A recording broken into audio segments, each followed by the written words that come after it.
بعض الناس يقولون إن علينا بأنفسنا فقط وليس لنا بالناس الآخرين شيء، أي أننا نصوم ونصلي ونؤدي ما فرضه الله علينا ولا علاقة لنا بالآخرين.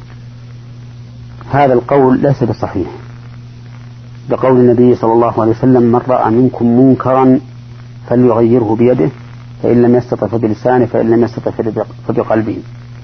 ولقوله تعالى: ولتكن منكم أمة يدعون إلى الخير ويأمرون بالمعروف وينهون عن المنكر وأولئك هم المفلحون، ولا تكونوا كالذين تفرقوا واختلفوا من بعد ما جاءهم البينات وأولئك لهم عذاب عظيم. وفي قوله ولا تفرقوا بعد الأمر بالأمر بالمعروف والنهي عن المنكر دليل على أن ترك الأمر بالمعروف والنهي عن المنكر يوجب تفرق الأمة وتشتتها، وكون كل واحد منهم له منحا ينحو إليه ويذهب إليه ويسير عليه. ولأن الأمر بالمعروف والنهي عن المنكر هو سياج هذه الأمة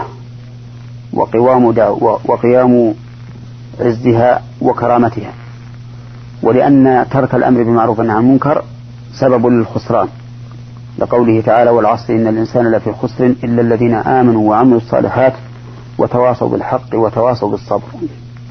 نعم، لو فسد الزمان وفسدت الأمة ولم يمكن الإصلاح بحال، فحينئذ نقول للإنسان: لا تحزن عليهم ولا تك في ضيق مما يمكرون وعليك بخاصة نفسك. نعم، والله المستعان.